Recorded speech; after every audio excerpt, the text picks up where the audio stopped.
Consider backups if an action item is really, really important. I mean, don't stick your head in the sand.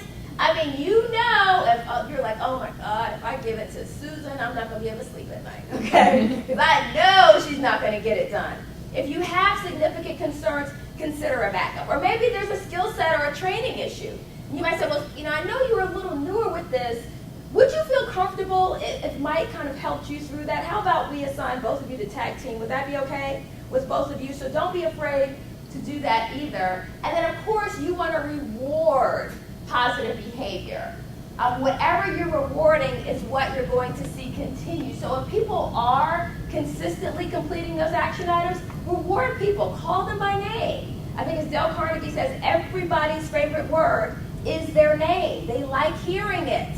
So acknowledge people, reward people. You know, Angie did such a wonderful job. I just want to take 2 minutes to really acknowledge the fact that she was here until 2 o'clock in the morning last night, you know, finishing up that report so all of us could have it today. I really just want to give her a quick round of applause.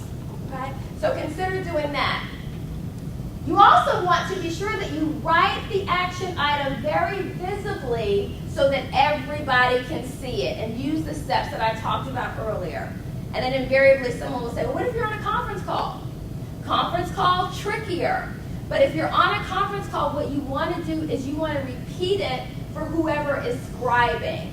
So you want to say it more than once. And so you'll, after you say the action item, you say, hey, and I just want to repeat this so we get it in the notes. And then repeat that action item to ensure that it's down and there's no confusion. We've talked about several of these. The fourth one I love. Use technology to help manage the process. When I was at IBM, we were working on lots and lots of teams doing, you know, major technology implementations, tons of action items.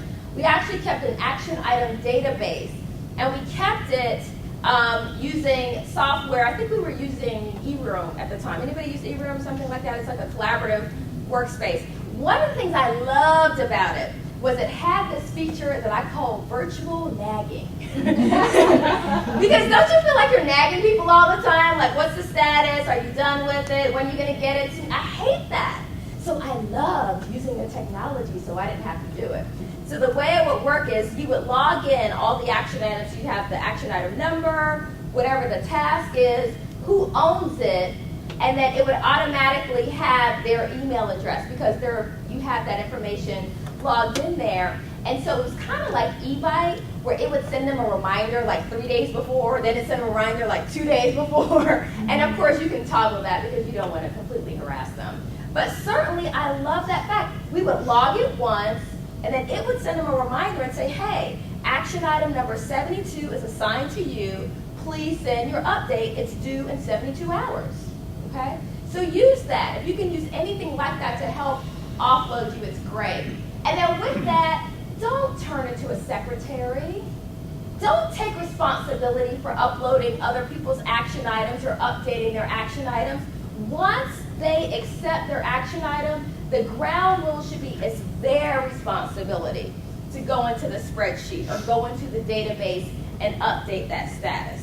It's their responsibility to give the status update to the group. Okay? So that should be offloaded to them. That's what ownership means.